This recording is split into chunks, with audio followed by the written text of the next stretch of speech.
ఇవాళ ప్రభుత్వంలో ఉన్నది కాంగ్రెస్ పార్టీ, కేంద్రంలో అధికారంలో ఉన్నది భారతీయ జనతా పార్టీ. ఈ అంశం మీద మీరు ఒక్కటి దయచేసి మీ మీడియాను కూడా ఈ విషయంలో మీరు ఏమనుకున్నా సరే, మీరు కూడా కళ్ళు చెవులు ముక్కు అన్నీ మూసుకున్నారు 4 రోజులు. అసలు ఒక స్క్రోలింగ్ కూడా వేయలేదు మీడియా. సిగ్గుపడాలి తెలుగు మీడియా. జాతీయ మీడియాలో వచ్చేదాకా తెలుగు మీడియా కనీసం సోయి కూడా లేదు. ఇంత సీరియస్ వైఖరి మీద, ఇంత సీరియస్ విషయం మీద అసలు ముఖ్యమంత్రి, కేంద్ర మంత్రి తోడు దొంగల మాదిరిగా ఇద్దరు తోడు దొంగలే. ఒక మైనర్ బాలిక మీద అఘాయిత్యం జరిగితే ఈ రాష్ట్రంలో కంప్లైంట్ తీసుకోవడానికి పోలీసులు నిరాకరించారు. ఎవడండి ఈ రాష్ట్ర హోంమంత్రి? ముఖ్యమంత్రి గారు కాదా? ఆ అమ్మాయిని సతాయించి, తల్లిదండ్రులను సతాయించి 6 గంటలు పోలీస్ స్టేషన్లో కూర్చోబెట్టి వేధించి చివరికి కౌంటర్ కేసు పెట్టించారు. ఎవరు పెట్టించారండి ఈ రాష్ట్రంలో? వాస్తవం ఏంటి అసలు? ఆ మైనర్ బాలిక, ఆమె మీద జరిగిన అఘాయిత్యానికి సంబంధించి వాళ్ళ తల్లిదండ్రులకు చెప్పి బోర్మని ఏడిస్తే నిందితుని పట్టుకోవాల్సింది పోయి 9 రోజులు రాచమర్యాదలు చేసి కాపాడిన వెధవ ఎవడు? నేను అడుగుతా ఉన్నా ఈరోజు. ఎవరా వెధవ? ఇద్దరిలో తెలియదా ప్రజలకి? సిగ్గుపడాలా ముఖ్యమంత్రి? ఏమంటాడు మీ డీజీపీ? ఆయనకి ఏమైనా ఉందా తలకాయ అసలు? ప్రైమ్ మినిస్టర్ బందోబస్తులో బిజీగా ఉన్నాం అందుకే కేసు పెట్టలేదా? ప్రైమ్ మినిస్టర్ బందోబస్తు వచ్చినప్పుడు మొత్తం నేరస్తులందరికీ హాలిడే ఇస్తారా?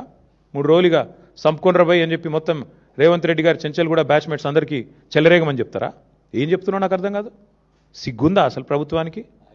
మేము 10 రోజులు మౌనంగా ఉన్నాం. ఎక్కడ ఒక అమ్మాయి విషయం కదా, సెన్సిటివ్ విషయం కదా అని మౌనంగా ఉన్నాం.